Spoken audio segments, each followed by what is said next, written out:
নমস্কার শ্রোতা বন্ধুরা, আজ 22শে আগস্ট 2025 শুক্রবার, মহাপূর্ণ কৌশিকী অমাবস্যা। আজকের দিনটিতে হয়তো অনেকেই বাড়িতে মা কৌশিকীর ব্রত পালন করে থাকেন। এই বৎসর অর্থাৎ 2025 সালের অমাবস্যা তিথি শুরু হয়েছে আজ সকাল 11:55 এবং অমাবস্যা তিথি শেষ হবে 23শে আগস্ট অর্থাৎ শনিবার 2025 সকাল 11:24। যারা কৌশিকী মায়ের পুজো করছেন তারা আজ সকাল 11:55 পর থেকেই মায়ের পুজো অর্চনা শুরু করতে পারেন এবং এই সময়ের পর যে কোনো সময় মায়ের পুজোয় প্রসাদ নিবেদন করতে পারবেন। তবে শ্রোতা বন্ধুরা, পুজো নিবেদন করার সবচেয়ে উত্তম সময় হলো মধ্যরাত্রি। যারা কোনো কারণবশত মধ্যরাত্রিতে পুজো নিবেদন করতে পারছেন না, তারা সন্ধ্যার পর যে কোনো সময় মাকে প্রণাম জানাতে পারেন। কিভাবে ঘরোয়াভাবে মায়ের পুজো অর্চনা করা যায় এবং মায়ের যাবতীয় বিধিনিয়ম কি রয়েছে তা অবশ্যই আপনারা ভক্তি শ্রদ্ধা সহকারে পালন করবেন। আজকের এই ভিডিওর মাধ্যমে আমি আপনাদের সঙ্গে ব্যক্ত করব মা কৌশিকীর ব্রত কথা। আপনি হয়তো জানেন, তন্ত্র সাধনার জন্য সাধারণত জ্যোতিষীরা এই অমাবস্যার রাতকেই বেছে নেন। ঠিক তেমনই একটি তিথি হলো কৌশিকী অমাবস্যার তিথি। কথিত আছে সাধক বামাখ্যাপা এই কৌশিকী অমাবস্যার রাতেই সিদ্ধি লাভ করেছিলেন। তাই শ্রোতা বন্ধুরা, এই অমাবস্যা তিথিটিকে অন্য সব অমাবস্যা তিথি থেকে একটু পৃথকভাবেই মনে করা হয়। শ্রোতা বন্ধুরা, এই অমাবস্যা তিথিটিকে জাগ্রত অমাবস্যা তিথি হিসেবেও বলা হয়।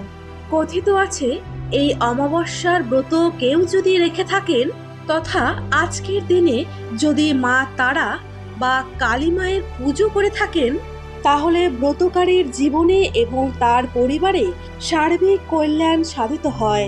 তার জীবন থেকে যেমন অন্ধকার কেটে যায়, ঠিক তেমনি কষ্টকর নরক যন্ত্রণা থেকেও সে মুক্তি পায়। এমনকি যদি আপনি কোনো কারণবশত ব্রত রাখতে না পারেন, শুধুমাত্র এই ব্রত কথাটি শ্রবণ করে মা কালীর ছবির অথবা মূর্তির সামনে একটি প্রদীপ অবশ্যই প্রজ্বলন করবেন, তাহলেও আপনি এই ব্রতের লাভ ফল অনেকাংশই পূর্ণ করবেন। তাহলে শ্রোতা বন্ধুরা, এখন শুরু করছি ভাদ্র মাসের অত্যন্ত এবং সর্বশ্রেষ্ঠ অমাবস্যা কৌশিকী অমাবস্যার ব্রত কথা। ওম নমঃ শিবায়, জয় শিবশম্ভু, হর হর মহাদেব। মার্কণ্ডেয় পুরাণের অন্তর্গত শ্রী শ্রী চণ্ডী গ্রন্থ অনুসারে এই পূর্ণ তিথিতে শুম্ভ নিশুম্ভকে বধ করার নিমিত্ত মহামায়া পার্বতীর দেহের কৌশিকা বা কোষ থেকে দেবী কৌশিকীর আবির্ভূত হয়েছিল, যিনি ছিলেন অশুভ শক্তির বিনাশকারী। তাই এই অমাবস্যাকে কৌশিকী অমাবস্যা নামে আবির্ভূত করা হয়। ব্রহ্মার বলে বলিয়ান দুই অসুর ভাই ত্রিভুবনে নিজেদের কর্তৃত্ব বিস্তারে মত্ত হন। স্বর্গের অধিকার লাভের উদ্দেশ্যে তারা স্বর্গলোকে আক্রমণ করেন এবং সেই আক্রমণের ফলে দেবতারা পরাজিত হন। অতঃপর দেবরাজ ইন্দ্র এবং বাকি দেবতারা মহেশ্বর এবং মহামায়ার শরণাপন্ন হয়ে স্তবগান করতে লাগলেন। তখন ভোলানাথ পার্বতীকে বললেন, হে কালী, তুমি এই জগৎকে রক্ষা করো।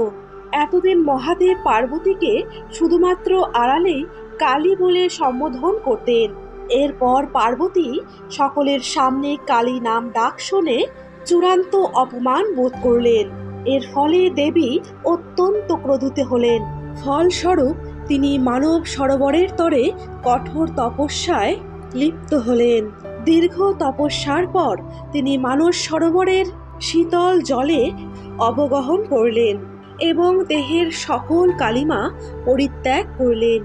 নিজের দেহকোষ থেকে উজ্জ্বল জ্যোতি বের করে এক পরমা সুন্দরী দেবী মূর্তিতে তিনি রূপান্তরিত হলেন। যার গাত্রবর্ণ তত্ত্ব কাঞ্চনের মতন স্বর্ণাভ এবং পার্বতীর পরিত্যাগ করা কার্লকর্ষিতা থেকে এক ঘরতর কৃষ্ণবর্ণা নারী মূর্তির জন্ম হলো, যার নাম দেবী কৌশিকী। ভাদ্র মাসের অমাবস্যা তিথিতে দুরাচারী শুম্ভ নিঃশুম্ভকে বধ করে দেবতাদের রক্ষা করেছিলেন। এইভাবেই অশুভ শক্তির পরাজয়ের মধ্য দিয়েই শুভ শক্তির উন্মেষ ঘটেছিল। আসলে এই সমগ্র ঘটনাচক্রের নেপথ্যে বিধাতার বিরাট কৌশল ছিলেন।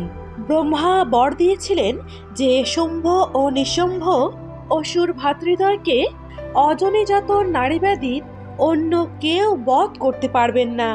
কাজেই দেবী কৌশিকীর মতন কাউকে আবির্ভূতা হতেই হতো। কারণ পার্বতীরও জন্ম হয়েছিল হিমালয়ের ঘরণী দেবী মেনকার গর্ভে। সতী যখন দক্ষ যজ্ঞের অতীতে আত্মাহ দিয়েছিলেন, তার পরের জন্মে তিনি শ্যামবর্ণা পার্বতী রূপে জন্মগ্রহণ করেন। ভাদ্র মাসের অমাবস্যা তিথিতে স্নাত্য মতে ভবিষ্য পুরাণত্ব আলোক অমাবস্যা ব্রত পালনের রীতি রয়েছে।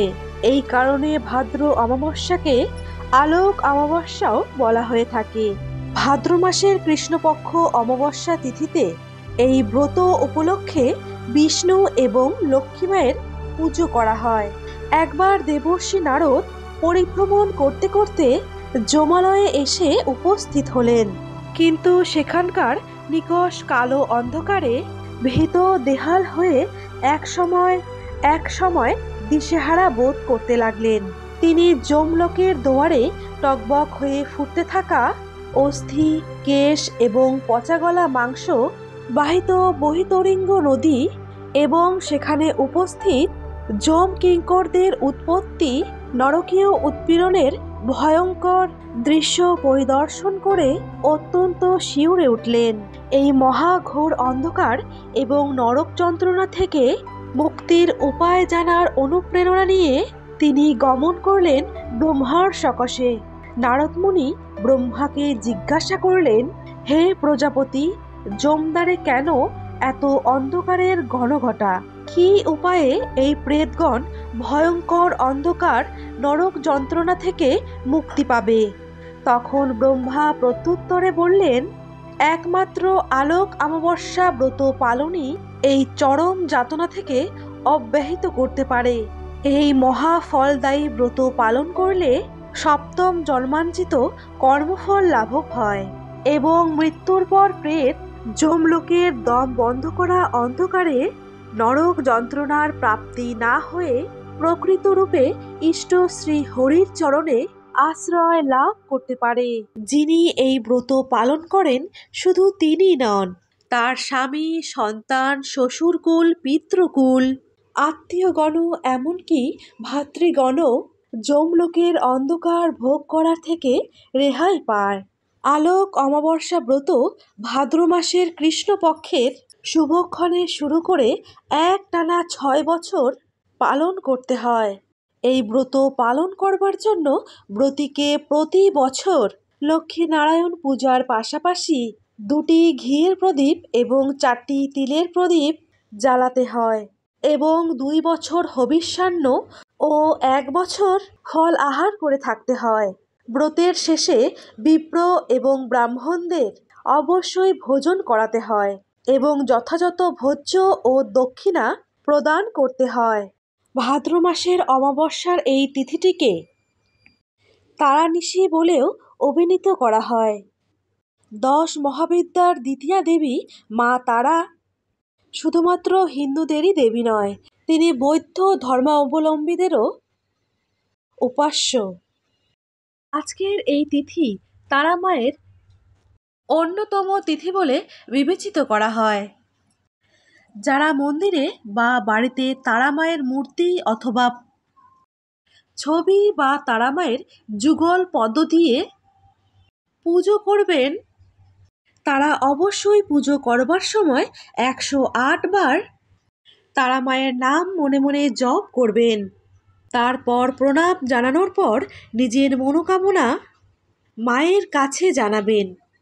ভক্তি ভরে এই দিন মাকে পুজো করলে করুণাময়ী বিপত্তারিণী মা আপনার সকল মনোইচ্ছা পূরণ করবেন। এই দিন মায়ের পুজো করার সময় অবশ্যই মাকে ঘিয়ের প্রদীপ দিয়ে আরতি করবেন। এছাড়াও এই দিন মায়ের পুজোতে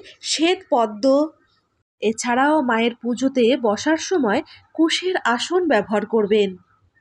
এছাড়াও এই দিন মাকে অবশ্যই একটি রক্ত জবার মালা অবশ্যই পরিয়ে দেবেন।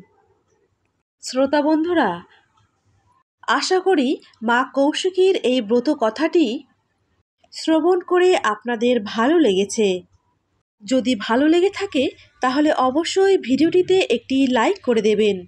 সকলে ভালো থাকবেন, সুস্থ থাকবেন। জয় মা তারা।